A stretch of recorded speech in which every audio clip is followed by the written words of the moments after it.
From PBS News Student Reporting Labs and WETA this is On Our Minds, Election 2024, with Nika and Pujasai. a podcast by teens for teens, covering what really matters To us.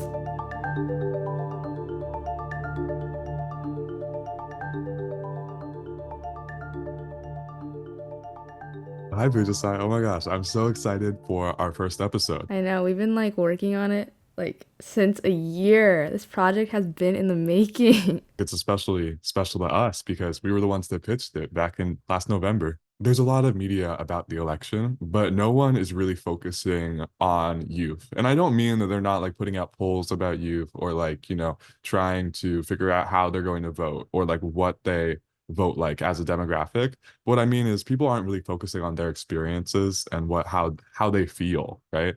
And that's really important to us. So that's kind of what we wanted to talk about. Yeah, definitely.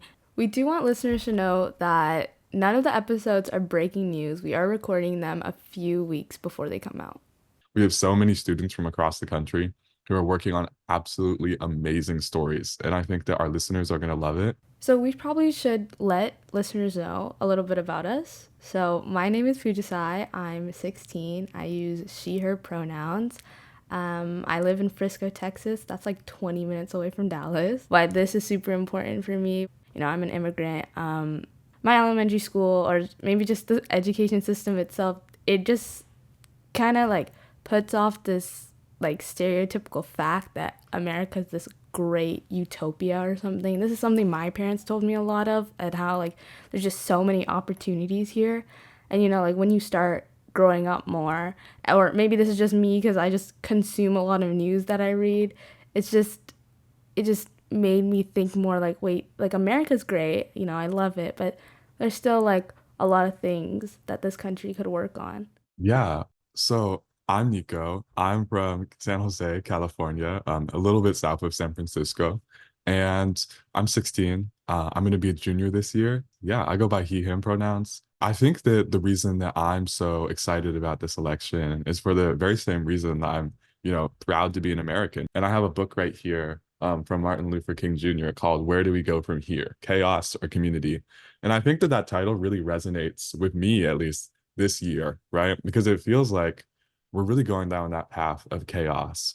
But I hope that, as Americans and as young Americans, we can all come together and, create a sense of community. And I think that's what's made America into the country it is today. The fact that, so many horrible things can happen and we can still come together at the end of the day and try to create a common solution in which everyone can enjoy.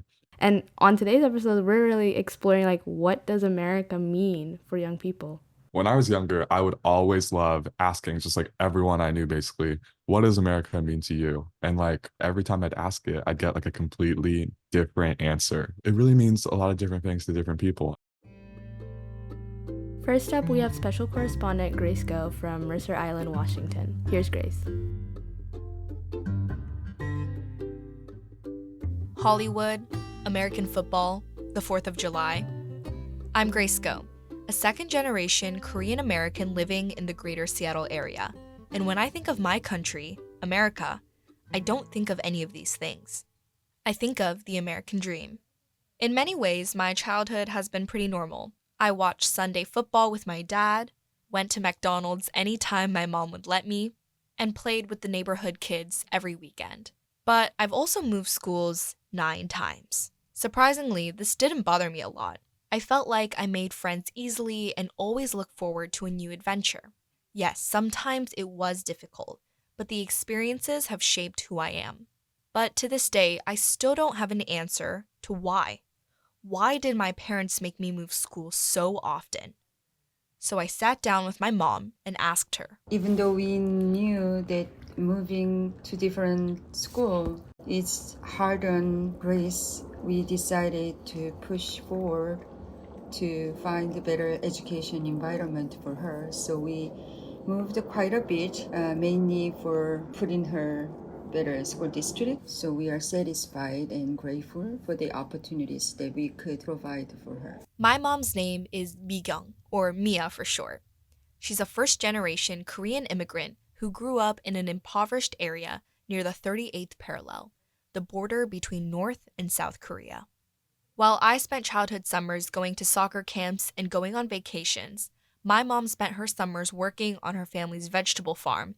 So as a farming community, there's always routine, and parents are always busy with their farming 24/7 days, and there are not many opportunities for children. Her sacrifices, including moving me from school to school, were part of her pursuit of the American dream. She believed that each move could provide me with better opportunities, a better education, safer neighborhoods, and more resources. So what I hope and wish for my children to enjoy all those freedom and opportunities to thrive and contribute to the society as a wonderful citizen, but also going through the whole world so they can be a good steward of their lives and their resources. My mom's story is a testament to the resilience and hope that many immigrants carry with them. It's a reminder that the American dream isn't just about individual successes, but about creating a foundation for future generations to build upon. 그래서 엄마하고 아빠가 위해서 만든 sacrifice. 고마워 엄마. Love you. 엄마 love you. 고마워요. 아이고 감사합니다. 사랑합니다. Wow, that was a great piece from Grace. Yeah, I loved it. Yeah, I think that her respect for her mom and her mom's journey, having her and immigrating to America, it really resonates with me. My mom grew up to a teenage mom who had just immigrated to the United States several years before having her. And I mean, she didn't have a lot of resources that she gives me now. And to me, that's the American dream, that, you can work hard and do something for your family. Yeah, and I also think it just helps me appreciate my parents more. They literally moved across half the planet if you think about it. It kind of makes me think of how strong they are. I know that might sound cringy, but how just the amount of strength and courage it might have taken for them to do that. I think that there are so many parents across America, who are working so hard for their kids, and I hope that they're recognized. And I hope they feel heard with this piece.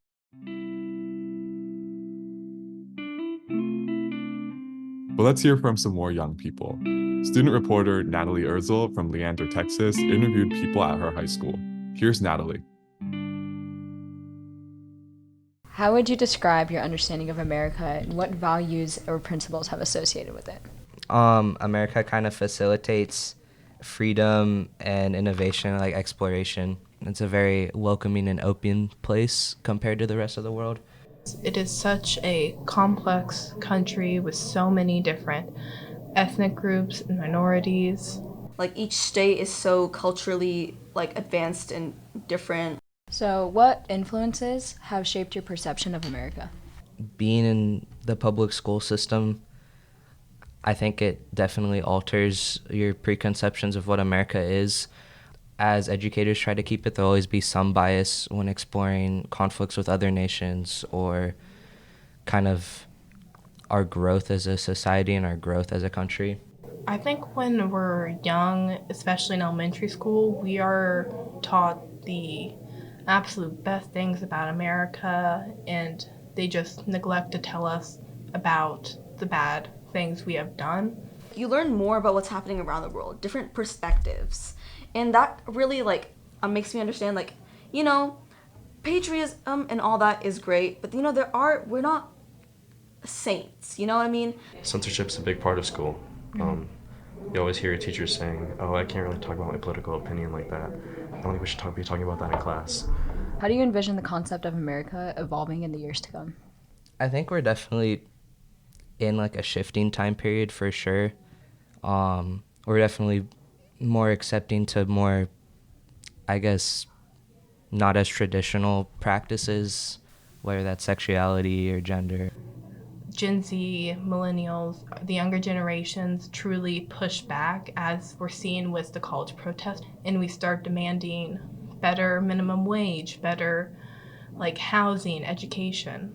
I think if we really push that, we can make America the country everyone was so proud of in the late 20th century. The youth is speaking up a lot more about different things that they're finding wrong with our society, wrong with the government, everything like that. With all these, new voices, not just in, like, the protests. I mean, just like with global warming, with like, like the lower and middle class, like economic situations, and how like there's an imbalance of power.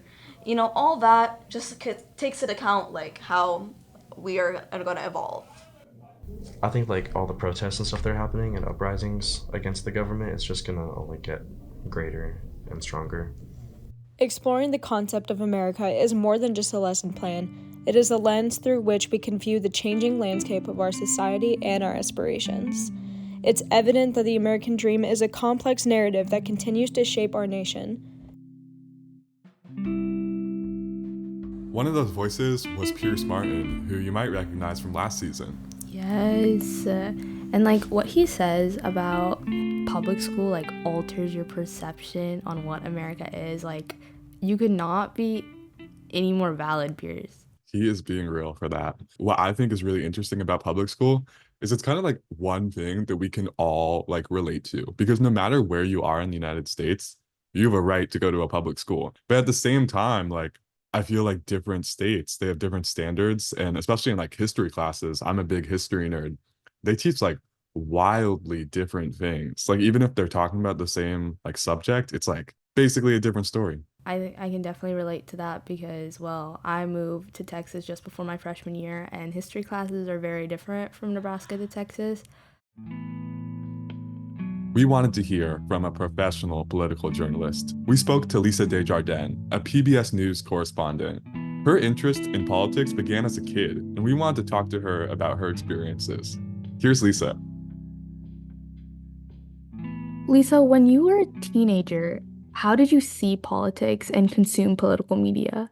Right. I was an unusual teenager because my mom was a grassroots activist. So she dragged me to political events from the time I was 4 years old. Like I was playing with my dolls in phone banks. And if there was ever like a bachelor politician running for office and they needed like a cute kid to sit with them in the parade, they would like pull me out and I'd have my little redheaded braids and they'd make me sit next to him and I'd be like, I don't know this guy, but hi. So I like inhaled politics from a really early age. So because of that, when I was a teenager and I saw a lot of sort of dirty tricks being played on other campaigns, like blackmail type stuff that I was hearing about from the inside of campaigns, and it made me really disillusioned and it made me want to become a reporter. It made me want to get information about politics out. And I really felt like, okay, I still believe in politics. I still believe in what happens in elections, but I want to be on a different side of it now. I want to instead be a reporter and not be in the middle in these closed rooms. Wow, that's so interesting, especially because like politics is such an immensely personal topic. But what about the political rhetoric? You know, political rhetoric can be super uplifting or incredibly dehumanizing, especially for a teenager who is just trying to find their identity in the first place. How did you see yourself in the rhetoric of the 80s?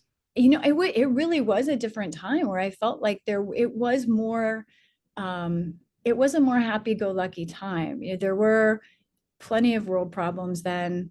We had the HIV/AIDS crisis that people were stigmatizing, and there was a lot of conversation about gay rights that really needed to happen. But I will say, like, as a teenager, like my talks with my friends, we weren't really talking about who we were voting for, or when we talked about changing the world, we were talking more about technology and like the internet and communication and connecting the world. I think the conversation for teenagers now is harder because it's like you realize the stakes of politics and you realize how much your future is at stake. And the way the conversation is for adults is it's really toxic. There's a toxic conversation that adults have led, I think. And you guys are trying to have that conversation in a non-toxic way, but the people who've created the conversation haven't made that easy. And I think it's harder for teenagers to talk about politics now. And but I also think it's more important. And that's actually the topic of our first episode, where we're going around and asking students across the country, you know, what would you say America means to you? And I wanted to ask you that question. I think America at its best, and even in our founding documents, it stands for this idea that everyone has a right to their own happiness, a right to make their own choices, and a right to succeed. And there is also an idea in America that we fail on sometimes, which is that we help each other do that, that we give each other space to find opportunity, but that also that we're a place that we come together. Our founding documents are sort of about this sort of ragtag group coming together and defeating the world's greatest power. It does mean being proud of this country, but it also means being willing to challenge the authority at the time. And that is a conversation we're having trouble with right now, because being proud of this country doesn't mean you have to just go along with everything this country does. It also means questioning our past, and it means questioning our present. But how you question it has led to a lot of political attacks. And absolutely, the more and more I cover on news and politics, the more clear it becomes to me, this is an immigrant country, and I think that is at the core of who we are. And I think that is what makes us vibrant. It makes us fight for freedoms, because a lot of people have come here from places where they didn't have them. But I think we just can't forget that we are an immigrant country at our core. I'm an immigrant myself. My parents, they're just happy to be here. But, sometimes I feel guilty that I'm still asking for more, because this is the only country I've really known. So still wanting change here, but still being grateful that I have all these opportunities here. Just balancing that out has been quite an experience for sure. There's so much burden, especially on like first generation like you, who are sort of foot in both worlds. But that's kind of what makes this country better, is the fact that you are trying to navigate that tension and make a good life for yourself and your family and make this country better. I just want to say thank you so much for taking the time to talk to us today. You guys, seriously, I really am a fan, and what a pleasure. This is like good for my soul to have this conversation. I'm really grateful.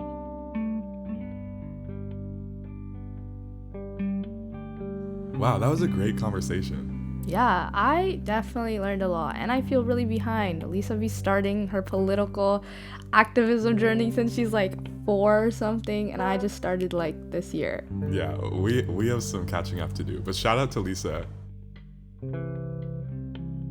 Episode 2, coming out in 2 weeks, is about if our votes even matter as young people. We're going to be talking to conservatives in blue states, queer people in Florida, and Puerto Ricans in San Juan. Coming in 2 weeks. On Our Minds Election 2024 is produced by Student Reporting Labs. Today's segments were produced by Grace Go from Mercer Island, Washington, and Natalie Erzel from Leander, Texas. A big thanks to Lisa Desjardins for making time to talk with us. Research and fact-checking by Yasmin Suck. Music from Blue Dot Sessions.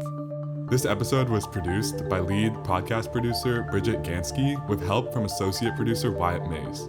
Frankie St. Pierre Nelson edited and mixed this episode. Approval and oversight by editorial director Marie Cusick. And executive producer Leah Clapman. Yay, we did it!